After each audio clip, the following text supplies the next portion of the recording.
오늘은 두 번째 시간인데 그래도 간단하게 우리 잠깐 복습을 하고 말씀을 전하도록 하겠습니다.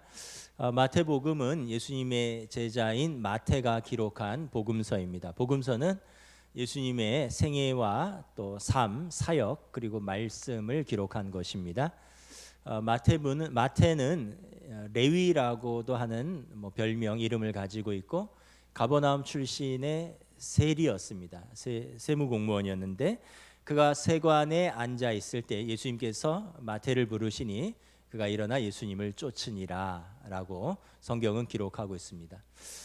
마태는 특별히 이 복음서는 유대인들을 대상으로 기록했습니다. 첫째는 믿지 않는 유대인들을 대상으로 메시아가 오셨다라는 것입니다. 그래서 유대인인 자신이 세관에 앉아 있다가 예수님을 만나고 메시아를 통하여 올바른 하나님과의 관계를 맺은 것처럼 자기 동족인 유대인들이 예수님을 만나고 올바른 관계를 맺기를 원해서 복음서를 기록한 것입니다. 또한 두 번째는 믿는 유대인들을 위로하고 격려하기 위해서입니다.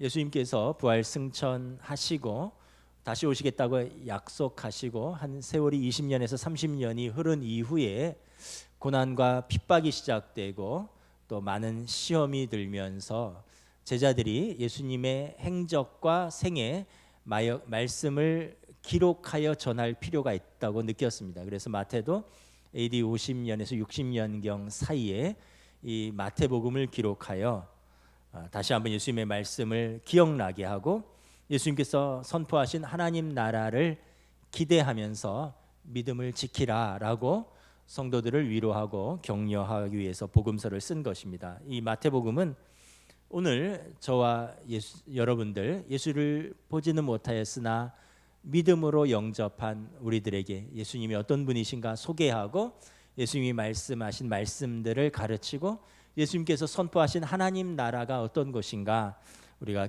기대하면서 또 우리가 믿음을 지켜나가기를 위해서 이 복음서를 쓰신 것입니다. 우리가 이런 믿음으로 받아들이시고 또 예수님에 대해서 더 깊이 알아가시는 복된 시간 되시기를 축복합니다. 그래서 마태복음 1장 1절은 메시아의 언약의 계보에 대해서 출발하고 있죠. 아브라함과 다윗의 자손 예수 그리스도의 계보라. 예수께서 그리스도가 되시기 위해서는 유대인들의 성경, 구약 성경의 선지자들이 예언한 것처럼 아브라함과 다윗의 후손으로 오셔야 하는 것입니다. 그래서 유대인들이 과연 그분이 메시아시라면 그분은 올바른 계보를 따라오신 성경에 약속된 아브라함과 다윗의 후손인가라는 질문에 대하여 마태가 대답하면서 시작하는 것입니다. 그렇습니다. 예수님은 성경의 언약의 성취로 아브라함과 다윗의 자손으로 오신 그리스도이십니다 라며 선포하고 시작하는 것입니다. 이제 오늘 본문에서 그러면서 족보를 쭉 지난주에 말씀드렸죠. 오늘 본문에서 이제 예수님의 육신의 부모님들이 언급됩니다. 오늘 본문은 좀 아니지만 우리 16절 함께 읽도록 하겠습니다. 16절입니다. 시작. 야곱은 마리아의 남편 요셉을 낳았으니 마리아에게서 그리스도라 칭하는 예수가 나시니라. 요셉이 마리아와 결혼하고 그리고 마리아를 통해서 예수께서 나오셨다. 20절에 보면 이 요셉은 유다 지파 다윗의 자손이죠. 이 요셉이 다윗의 자손이라는 것이 매우 중요하다고 말씀드렸습니다. 왜냐하면 이래야지 아브라함과 다윗의 후손으로부터 오리라고 한 그리스도의 오심을 확증하는 것이기 때문에 그렇습니다. 또 요셉이 어떠한 사람인지 오늘 본문은 설명하고 있습니다. 간단한 설명이지만 요셉에 대해서 알 수 있습니다. 우리 18절 함께 읽겠습니다. 19절입니다. 18절 19절 시작. 예수 그리스도의 나심은 이러하니라. 그의 어머니 마리아가 요셉과 약혼하고 동거하기 전에 성령으로 잉태된 것이 나타났더니 그의 남편 요셉은 의로운 사람이라 그를 드러내지 아니하고 가만히 끊고자 하여. 요셉에 대해서 두 가지를 알 수 있습니다. 첫째는 그가 의로운 사람이라는 것입니다.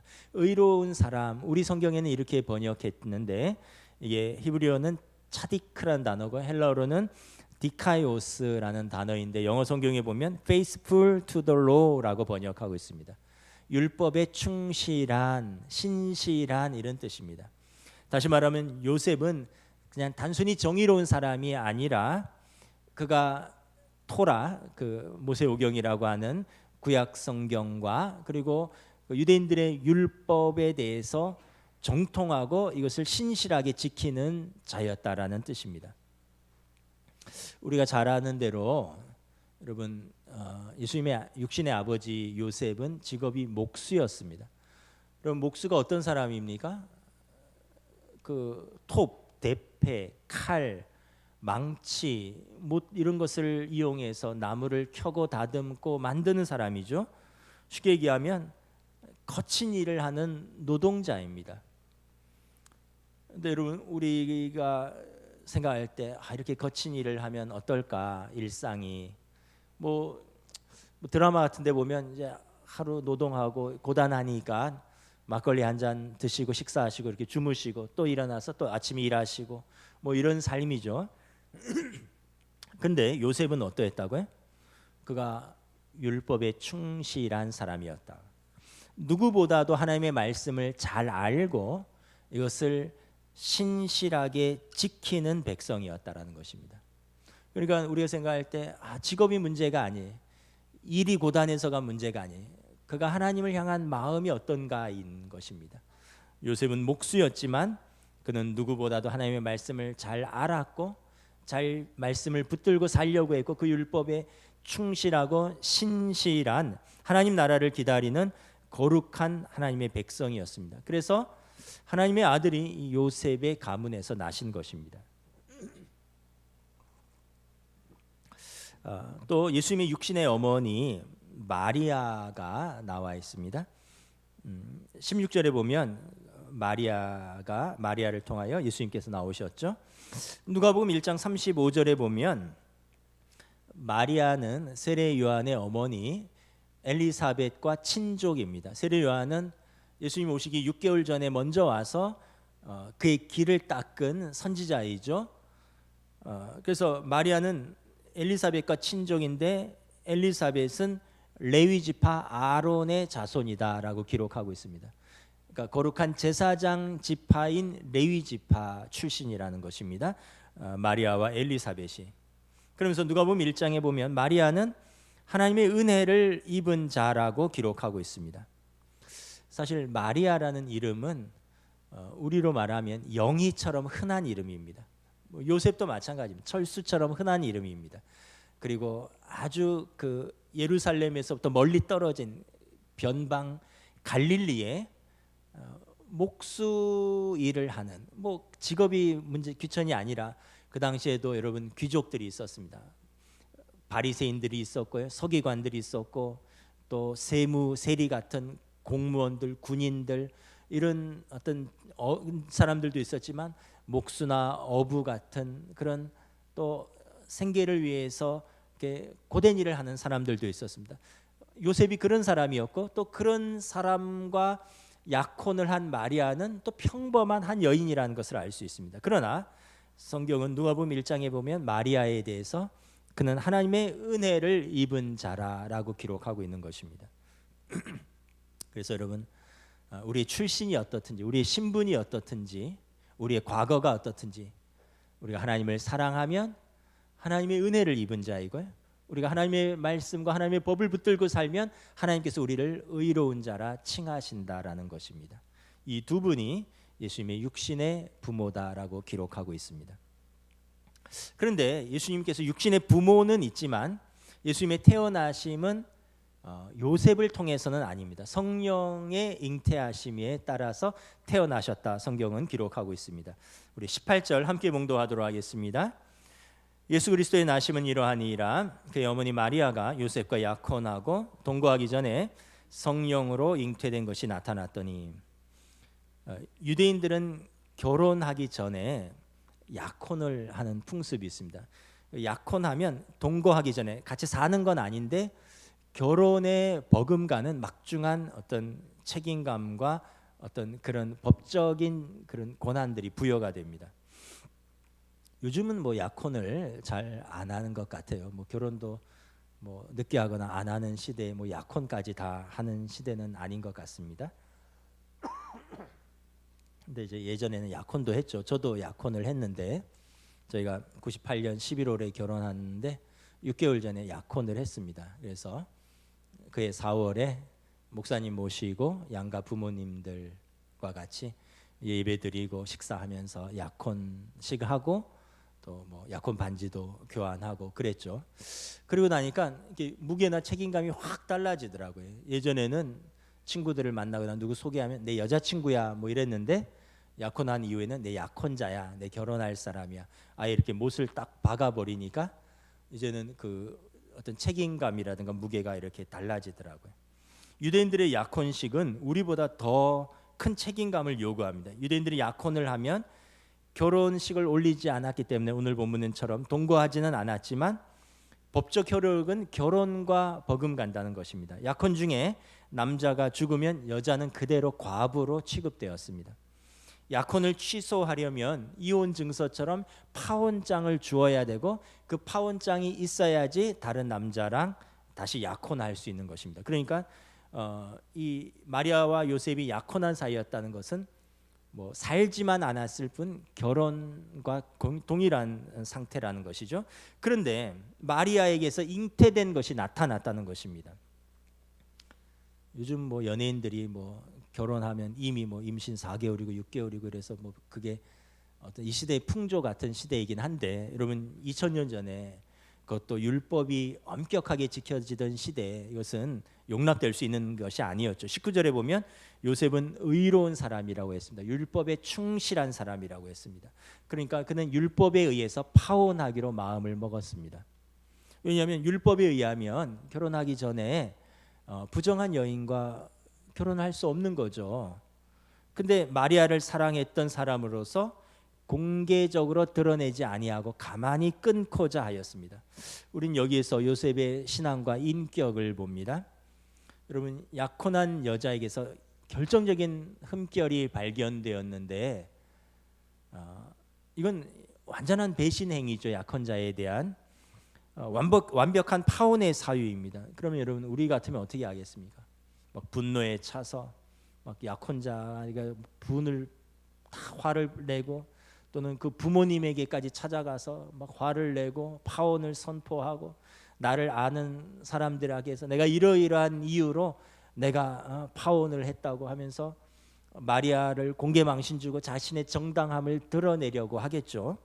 그런데 요셉은 그러하지 않았다는 것입니다. 율법에 충실한 사람이었기 때문에 파혼하기로 마음을 먹었지만 마리아를 사랑하였기에 가만히 드러내지 않고 조용히 끊으려고 하였다는 것입니다. 요셉은 신앙적인 사람일 뿐만 아니라 사랑과 긍휼함이 있는 따뜻한 인격의 소유자였습니다. 우린 여기서 요셉의 인격을 또 하나 배워야 되죠. 여러분 아내나 남편이 연약하고 흠이 있는데 이걸 그냥 농담으로 또는 한두 번 이야기할 수 있지만 습관적으로 계속 밖으로 이야기하는 것은 덕이 되지 못합니다. 그러니까 여러분 습관적으로 남편의 연약함과 허물을 계속 남 앞에서 드러내고 아내의 연약함과 허물을 계속해서 다른 사람들 앞에서 하는 것은 좀 비성숙한 인격이고 어떻게 보면 이게 누워서 침 뱉기고요. 또 올바른 신앙인의 자세가 아니라는 것을 알 수 있습니다. 여러분 배우자 서로 돕는 배필, 서로 연약함을 돕기 위해서 우리가 맺어진 사람들이거든요. 우리가 다시 한번 부부 관계도 생각해 봐야 할 것입니다. 요셉이 이 일로 인하여 고민하고 있을 때 주의 사자가 꿈에 나타나서 말씀합니다. 우리 20절부터 25절 교도하도록 하겠습니다. 이 일을 생각할 때 주의 사자가 현몽하여 이르되 다윗의 자손 요셉아 내 아내 마리아 데려오기를 무서워하지 말라. 그에게 잉태된 자는 성령으로 된 것이라. 아들을 낳으리니 이름을 예수라 하라. 이는 그가 자기 백성을 그들의 죄에서 구원할 자이심이라 하니라. 이 모든 일이 된 것은 주께서 선지자로 하신 말씀을 이루려 하심이니 이르시되 보라 처녀가 잉태하여 아들을 낳을 것이요 그 이름은 임마누엘이라 하리라 하셨으니 이를 번역한즉 하나님이 우리와 함께 계시다 함이라.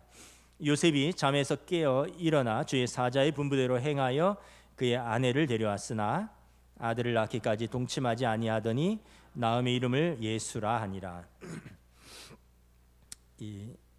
요셉이 이 일 때문에 깊이 고민하던 중에 주의 천사가 밤에 나타났습니다. 누가복음에 보면 이 천사는 가브리엘 천사로 보입니다. 이 천사가 요셉에게 전한 메시지는 무엇입니까? 마리아가 잉태된 것은 성령으로 인한 것이니 이것은 구약의 이사야 선지자가 선포한 예언의 성취로서 하나님께서 자기 백성과 함께 하시기 위해서 임마누엘이죠. 예수, 자기 백성을 그들의 죄에서 구원할 자 메시아를 보내신 것이니 두려워하지 말고 그를 데려오라라는 것입니다. 그리고 이 모든 것은 하나님의 뜻이다라는 것입니다. 그리고 요셉이 천사의 뜻을 받아들이고 마리아를 데려와서 아기를 낳기까지 동침하지 아니합니다. 우리는 여기서 요셉이 또한 기도의 사람이라는 것을 알 수 있습니다. 여러분, 기도하지 않으면 우리는 그냥 본성대로 생각하고 본성대로 행합니다. 내 상식으로 이해가 안 되고 내가 살아온 경험에 반하고 내 이익에 반하다면 받아들일 수가 없어요. 왜냐하면 이것이 기본적인 우리의 정서이기 때문에 그렇습니다. 이것이 기본적인 인간의 성정이기 때문에 그렇습니다. 그런데 우리가 기도하면 때로는 내 생각을 초월하고 내 경험을 뛰어넘는 하나님의 넓고 높고 깊고 깊으신 그 뜻, 그리고 나의 이익에 반하더라도 내가 기꺼이 또 손해를 보고 헌신하면서까지 받아들일 수 있는 마음을 주십니다. 이것이 여러분 기도할 때 성령님이 우리에게 주시는 마음이에요. 근데 기도하지 않으면 그냥 내 생각대로 이 시대의 흐름대로 또 내 이익대로 따라 살게 되는 것입니다. 그러니까 여러분 생각해서 생물학적으로 내 아이가 아닌 것이 분명한데 성령으로 잉태된 것이니 의심하지 말고 두려워하지 말고 데려오라. 이 말씀을 요셉이 받아들일 수 있었던 것은 요셉이 기도의 사람이었다는 것입니다. 우리가 그동안 마리아에게만 집중했는데 요셉이 어떤 신앙과 어떤 인격과 어떠한 경건의 사람이었는지를 우리는 짧은 본문을 통해서도 잘 알 수 있는 것입니다. 자, 그러면 우리는 질문하죠. 왜 예수님께서 이렇게 말 많게 문제의 소지가 있게 이렇게 그냥 동정녀의 몸에서 태어나셨을까? 온누리 교회 고 하영조 목사님께서 제일 처음 개척한 교회가 연예인 교회입니다. 지금 예능 교회인데 연예인 교회를 개척하고 연예인들하고 이제 성경 공부를 하는데 이 마태복음 1장에서 이제 성경 공부에서 이제 논란이 시작되었다는 거죠. 연예인들이 얼마나 또 예민합니까? 얼마나 또 그 민감한 사람들입니까? 그러니까 마태복음 1장 딱 공부하다가 성경 공부하다 목사님 이게 말이 됩니까? 아니 동정녀 결혼하지 않은 여인의 몸에서 어떻게 아이가 생길 수 있습니까? 그래서 막 이게 왈가왈부하면서 성경 공부 진도가 안 나가니까 그 당시에 그 코미디언 요즘으로 하면 개그맨이죠 구봉서 장로님이 그랬다는 거예요. 젊은 분들은 잘 모를 거예요. 근데 우리 어른들은 다 아시죠. 프라이보이 곽규석이랑 코미디언 구봉서 씨 다 알죠. 구봉서 장로님이 그랬다는 거예요. 야 남편도 흥분 안 하는데 왜 니들이 흥분해? 야 요셉도 믿는데 제3자인 니들이 왜 못 믿어? 그냥 조용히 믿어. 이랬다는 거예요. 그러면서 이제 웃으면서 정리하고 성경 공부를 했다 뭐 이런 말씀을 하시더라고요. 근데 어쨌든 여러분 우리가 신학적으로 정리를 해야 됩니다. 왜 예수님께서 동정녀 마리아를 통해서 오셨는가? 첫째는 그리스도의 인성 때문입니다. 무슨 말이냐면 예수님께서 사람의 몸으로 오셨다는 것입니다. 예수님께서 인류의 죄를 대속해서 십자가에서 죽기 위해서는 사람의 몸으로 오셔야 합니다. 하나님이 죽으실 수는 없잖아요. 그래서 사람이 죽으셔야 되는 겁니다. 빌립보서 2장 6절부터 8절 말씀입니다. 그는 근본 하나님의 본체시나 하나님과 동등됨을 취할 것으로 여기지 아니하시고 오히려 자기를 비워 종의 형체를 가지사 사람들과 같이 되셨고 사람의 모양으로 나타나사 자기를 낮추시고 죽기까지 복종하셨으니 곧 십자가에 죽으심이라. 우리 죄를 짊어지고 십자가에서 죽으셔야 되는데 사람으로 오셔야 죽을 수 있기 때문에 하나님과 동등 본체시나 그 보좌를 버리시고 이 땅에 사람의 모습으로 오셨다는 것입니다. 그래서 예수님이 사람의 몸에서 태어나셔야 되는 겁니다. 그러면 왜 요셉의 생물학적 아들이 아니라 예수님이 성령으로 잉태되어야 하는가? 사람으로 몸에 오시는데 그리스도의 신성 때문입니다. 무슨 말이냐면 예수님께서 자기 백성을 구원하려면 죄인인 인간이 아니라 하나님이셔야 되는 것입니다. 여러분, 죄인이 죄인을 구원할 수는 없습니다. 로마서 3장 23절 말씀입니다. 모든 사람이 죄를 범하였음에 하나님의 영광에 이르지 못하더니. 그럼 내가 죄인인데 무슨 다른 사람의 허물을 내가 사해 줍니까? 모든 사람은 죄인입니다. 아담 이후로 저와 여러분들은 죄 가운데 태어났고 산다는 것은 죄를 쌓아가는 것이죠. 근데 그 죄인이 어떻게 다른 죄인을 용서할 수 있느냐라는 거죠. 다른 사람의 죄를 근본적으로 사할 수 있겠느냐라는 것입니다. 그래서 예수님께서 성령으로 오셔야 되는 것입니다. 예수님의 그리스도의 신성을 가지셔야 되는 것이기 때문에 그렇습니다. 그래서 요셉의 가문을 빌리셨고 마리아의 태를 빌리셨지만 요셉의 육신의 아들이 아니라 하나님의 아들이신 것입니다. 히브리서 4장 14절부터 15절 말씀입니다. 그러므로 우리에게 큰 대제사장이 계시니 승천하시니 곧 하나님의 아들 예수시라. 우리가 믿는 도리를 굳게 잡을지어다. 우리에게 있는 대제사장은 우리의 연약함을 동정하지 못하실 이가 아니요 모든 일에 우리와 똑같이 시험을 받으신 이로되 죄는 없으시니라.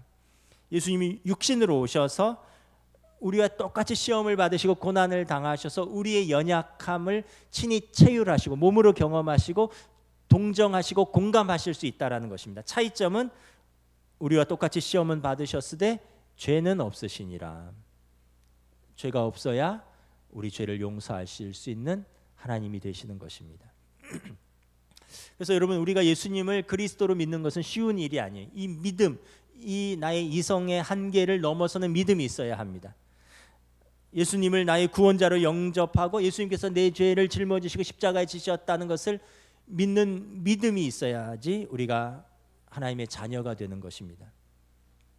그래서 어떤 분이 예수를 믿으려면 구약의 창세기 1장, 마태복음 1장을 넘어서야 한다. 왜냐하면 창세기 1장에 태초에 하나님이 천지를 창조하시니라. 빛이 있으라 하심에 빛이 있었고, 이거 여기서부터 걸리는 사람들이 많거든요. 또 마태복음 1장에 동정녀 마리아에게서 나시고, 여기에서부터 걸리는 사람들이 많은 거죠. 그러나 여러분, 믿음은 모든 사람의 것이 아닙니다. 믿음도 하나님이 주시는 선물입니다. 믿음이 있어야 말씀을 들을 때 마음에서 듣고 믿음이 생기고 마음으로 시인하여 마음으로 믿고 입으로 시인하게 되는 것입니다. 저 여러분들이 우리가 종교 생활을 하는 것이 아니라 하나님의 말씀을 믿고 믿음으로 살아가는 우리 성도들이 되시기를 주님의 이름으로 축복합니다. 자, 예수님의 오심의 의미와 목적은 무엇입니까? 예수님의 이름에 그의 의미와 목적이 다 담겨져 있습니다. 21절 우리 다 함께 읽도록 하겠습니다. 시작. 아들을 낳으리니 이름을 예수라 하라. 이는 그가 자기 백성을 그들의 죄에서 구원할 자이심이라 하니라. 예수님의 이름에는 자기 백성을 그들의 죄에서 구원할 자이심이라 라는 의미가 담겨져 있는 것입니다. 여러분, 인류의 최대의 문제는 죄의 문제입니다. 죄의 문제. 모든 문제는 죄로부터 시작되고 죄 때문에 사람들이 괴로워하고 힘들어하고 죄책감 때문에 힘들어합니다. 어제 유퀴즈인가 뭐 이런 어떤 프로그램을 봤더니 경찰들, 형사들이 나왔는데 마지막으로 한마디 하시죠 했더니 이러더라고요. 범죄자들 꼭 잡힌다. 내가 끝까지 잡는다 이러고 마치더라고요. 여러분, 죄는 언젠가 드러나고 죄가 드러나면 대가를 치르게 되는 것입니다. 이 죄의 문제를 어떻게 해결하느냐, 이걸 해결하는 것이 구원의 문제입니다. 예수님이 오시기 전에는 법으로 해결했습니다. 율법입니다. 죄를 지은 사람이 그 죄값을 치르는 것입니다. 그래서 구약에서는 사람이 대신 죽을 수 없으니까 양이 대신 그 죄를 짊어지고 죽었습니다. 근데 예수님이 오셔서 법이 아닌 은혜로 해결하셨습니다. 그 우리의 죄를 예수님이 대신 짊어지신 것입니다. 이것을 은혜라고 하는 것입니다. 자격 없는 자가 은혜를 입은 것이죠. 프랑스의 문호 빅톨 위고의 소설 레미제라블이라는 명작이 있습니다. 그 소설이나 영화를 보신 분들은 아시겠지만 세 명의 중심 인물이 나옵니다. 첫 번째는 장발장입니다. 빵을 훔치고 신부의 호의에도 불구하고 수도원의 은촛대를 훔쳐서 달아난 어떻게 보면 다시 그 개선의 여지가 없는 죄인입니다. 자베르 경감 나오죠. 그 사람은 법조문에 근거한 법적 정의를 실현하는 것이 경관으로서 하나님의 소명에 응답하는 자신의 삶이다라고 생각하고 장발장을 잡기 위해서 끝까지 추적하는 사람들입니다. 저도 어제 TV 보면서 그 형사가 마지막 하고 싶은 말은 범죄자들 당신은 끝까지 추적해서 잡을 겁니다. 이게 여러분 형사들 경찰관의 소명인 것입니다. 신부가 등장하죠. 은혜를 배신으로 갚은 장발장의 허물을 덮어주고 용서해주고 새로운 삶을 당부하는 인물입니다. 아니 내가 은촛대와 은쟁반까지 줬는데 왜 은쟁반은 가져가지 않고 은촛대만 가져갔느냐 이러면서 경관 앞에서 은쟁반까지 주었죠. 결론은 뭐냐면 이 소설에서 말하고자 하는 것은 자신의 허물을 덮어주고 새로운 삶을 당부하는 신부를 통해서 하나님의 사랑과 그리스도의 은혜를 말하는 것입니다. 이게 여러분 죄의 용서에 대한 신비입니다. 여러분 인간은 죄는 대가를 지불해야만 한다라고 생각하는 것이 인간의 공의입니다. 이게 정의입니다. 상식입니다. 그러나 하나님의 공의는 하나님께서 당신이 그 죄값을 짊어짐으로 인해서 우리를 값없이 의롭다 하시는 것. 그래서 예수님이 하나님의 공의입니다. 그러면서 신부가 장발장에게 요구하는 것은 뭡니까? 은혜를 입었으니 이제는 죄를 넘어서는 삶, 법을 넘어서는 은혜의 삶을 살는 새로운 사람이 되라는 것입니다. 이사야서 53장 6절의 말씀입니다. 우리는 다 양 같아서 그릇 행하여 각기 제 길로 갔거늘 여호와께서 우리 모두의 죄악을 그에게 담당시키셨도다. 이사야서 53장은 고난당하는 종이라는 제목이 붙은 선지자의 그리스도의 오심을 설명하는 장입니다. 여러분 이 본문을 집에 가셔서 한번 이사야서 53장에서 6절에서 우리에다 자기 이름을 넣어서 읽어보시기 바랍니다. 제가 한번 해보겠습니다. 박은성은 양 같아서 그릇 행하여 각기 제 길로 갔거늘 여호와께서는 박은성의 죄악을 그에게 담당시키셨도다. 저와 여러분들의 이름을 넣어서 여러분 해보십시오. 예수님이 우리 죄악을 담당하셨다라는 것입니다. 여러분 큰 은혜죠. 자격 없는 죄인이 죄대로 묻지 아니하시고 그리스도의 십자가의 속량으로 말미암아 하나님의 값없이 은혜로 우리의 전에 지은 죄를 묻지 아니하시고 우리의 죄를 동이서에서 먼 것처럼 저 바다에 던지시고 하나님의 은혜로 값없이 우리를 의롭다 칭하셨습니다. 그러므로 이것이 무슨 행위로냐 법으로냐 아니라 은혜로라 말씀하고 있습니다. 누구나 자랑할 수 있느냐 아니라는 것입니다. 은혜로 얻었으니 우리는 자랑할 수 없다라는 것입니다. 그래서 하나님의 아들 예수를 영접하는 자는 여러분 자신의 죄를 하나님으로부터 용서받은 것입니다. 최종 심판자이신 의로우신 재판장 앞에 설 때 우리 죄를 예수님께서 지워주셨다는 것입니다. 이것이 여러분 복음 중에 복음입니다. 이것이 가장 기쁜 소식인 복음인 것입니다. 하나님의 아들 예수 그리스도를 영접한 자가 그래서 하나님의 자녀가 되고 구원을 얻고 하나님 나라를 유업으로 상속받을 권세를 얻는 것입니다. 또한 베드로전서 2장 24절의 말씀입니다. 친히 나무에 달려 그 몸으로 우리 죄를 담당하셨으니 이는 우리로 죄에 대해서 죽고 의에 대하여 살게 하려 하심이라. 예수 그리스도를 통하여 거저 은혜를 받은 우리 성도들이 아까 장발장이 다시 은혜를 입고 이제는 죄를 이기는 삶, 법을 넘어서는 은혜의 삶을 사는 것처럼 하나님의 은혜로 값없이 은혜를 입은 우리가 이제는 죄를 넘어서고 법을 넘어서는 은혜의 삶을 살기를 원하시는 것입니다. 우리 의지로 하는 것이 아니라 그리스도와 연합하여 성령님의 인도함을 받으면서 살 때 우리에게 이 힘을 주시는 것입니다. 그리고 예수님은 우리의 구원자이실 뿐만 아니라 지금 이 시간 우리와 함께 하시는 분이십니다. 23절 함께 읽도록 하겠습니다. 시작. 보라, 처녀가 잉태하여 아들을 낳을 것이요 그 이름은 임마누엘이라 하리라 하셨으니 이를 번역한즉 하나님이 우리와 함께 계시다 함이라.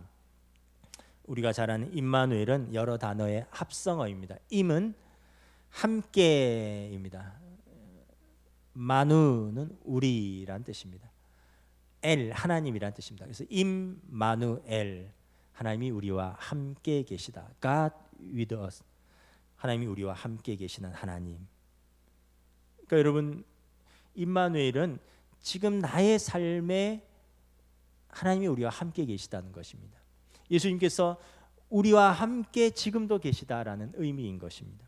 나의 삶에 힘들고 고단할 때 누군가 나와 함께 한다는 것은 굉장히 힘이 되는 일입니다. 여러분, 한 사람만 내 삶을 이해하고 알아줘도 우리가 죽을 이유가 없다고 합니다. 어제 그것도 저도 유퀴즈에서 본 내용인데 해양 경찰 이야기가 나왔어요. 어떤 여학생이 무슨 이유인지는 모르겠지만 물에 뛰어들었습니다. 근데 굳은 결심을 하고 다시는 안 떠오르겠다 각오를 하고 배낭에 무거운 걸 잔뜩 넣고 물에 뛰어들었어요. 근데 경찰이 도착했더니, 해양 경찰이 신고를 받고 도착했더니 난간에 막 손톱이 빠져라고 메어 달렸다는 거예요. 그러니까 그렇게 굳은 결심을 하고 강으로 뛰었지만 살고 싶었다는 거예요. 누군가 나를 이해하고 누군가 나를 함께 해주고 누군가 나와 함께 내 손을 잡아줄 사람을 그 여학생이 기다리고 있었다는 거예요. 그래서 여러분, 하나님께서 우리와 함께 하신다. 이걸 믿음으로 붙들 때 우리는 우리의 고단하고 또 어려운 삶을 이겨나갈 수 있는 힘이 있는 것입니다. 저희 둘째 건이가 군에 간 지 한 달이 되었습니다. 요즘 참 편리한 세상이에요. 군에 입대하고 2주가 지나면 군에서 카페를 개설합니다. 인터넷으로 카페를 개설하고요. 그래서 아이의 이름과 생년월일을 치면 아이의 입대 상황, 그리고 저녁일 휴가 훈련이 수료가 며칠 남았다, 그리고 가끔 아이 사진도 올려주고 참 되게 편리한 세상입니다. 부모들 걱정하지 않고 이렇게 잘 알 수 있도록 하는데, 그 카페에 들어가면 가족들이 위문 편지를 쓸 수 있는 그런 란이 있어요. 인편이라 그러는데 인터넷 편지. 그래서 아이가 2주가 훈련이 지나고 카페가 개설되고 위문 편지를 쓸 수 있도록 열렸어요. 그래서 지금 카페가 개설된 지 16일 됐는데 엄마는 매일 한 통씩 썼고 혜인이도 거의 매일 한 통씩 쓴 것 같고, 남자들이 좀 게을러요. 저는 한 3일에 한 통, 한 5통 썼나? 큰아들은 모르겠습니다. 안 물어봐서. 근데 이제 아이가 이제 우리가 인터넷으로 편지를 쓰면 그럼 이제 부대에서 훈육관들이 일과 이후에 편지를 쭉 출력해서 아이에게 전해준다는 거예요. 그러니까 여러분, 정말 좋은 시대죠. 옛날처럼 몇 날 며칠 편지가 가는 게 아니라 오늘 아침에 편지 쓰면 일과 이후에 아이가 출력된 가족들의 편지를 받을 수 있는 겁니다. 근데 이제 며칠 전에 이제 본인은 읽을 수만 있고 쓸 수는 없는데 편지를 써서 집으로 가족들에게 편지를 보냈더라고요. 제가 몇 구절만 좀 소개를 할게요. 엄마한테 쓴 편지 중에 내용인데, 어머니 편지 잘 받고 있습니다. 핸드폰이 안 되니까 하루 종일 기다리는 게 인터넷 편지밖에 없습니다. 매일매일 인편이라도 읽으니까 그나마 엄마랑 더 가까이 있는 듯한 느낌이 듭니다. 나름 잘 적응하고 있으니 너무 걱정하지 마세요. 시간이 지날수록 더 보고 싶네요. 사랑합니다. 저에게 쓴 편지에는 이런 내용이 있어요. 요즘 군장을 메고 총을 두고 구보를 할 때 아빠와 남산에서 뛰던 것이 생각납니다. 아빠 가끔 새벽 기도에 일어나실 때 제가 불침번으로 일찍 일어나 있는 것을 한 번씩 생각해 주세요. 왜 우리가 한 번씩만 생각하겠습니까? 왜 우리가 가끔만 생각하겠습니까? 매일 생각하죠. 부모님으로서. 사랑하는 성도 여러분, 우리 인생 나 홀로가 아닙니다. 내가 사랑하는 사람들이 나와 함께 하고 있다는 것은 굉장히 힘이 되는 일입니다. 여러분들 가족끼리 그런 사람들이 되시고 또 성도들끼리 그런 분들이 되어 주십시오. 여러분은 결코 혼자가 아닙니다. 물론 육신의 부모님이 안 계실 수도 있어요. 자식이 없을 수도 있습니다. 또는 남편이나 아내가 없을 수도 있습니다. 그러나 우리에게 하나님 아버지가 우리와 함께 계십니다. 시편 기자는 육신의 부모는 나를 버렸을지라도 하나님 아버지는 나를 버리지 아니하시리니라고 기록하고 있습니다. 하나님 아버지는 우리를 버리지 아니하십니다. 만왕의 왕 만군의 주이신 하나님이 오늘 모든 믿는 자들과 함께 하시겠다고 약속하셨습니다. 인류가 범죄함으로 인해서 하나님을 떠나 원수가 되어 있을 때 우리의 중보자이신 그리스도의 속죄로 말미암아 우리는 다시 하나님과 화해하고 하나님께로 돌아가고 하나님의 백성이 되었습니다. 그리고 그리스도 안에서 우리는 다시 하나님과 함께 있게 된 것입니다.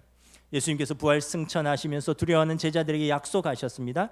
내가 너희를 고아와 같이 버려두지 아니하리라. 사랑하는 성도 여러분, 담대하십시오. 코로나19로 여전히 상황은 우리가 불확실합니다. 또 우리 육신은 연약합니다. 또 돈도 없습니다. 또는 당장 앞길이 안 보이는 것 같기도 합니다.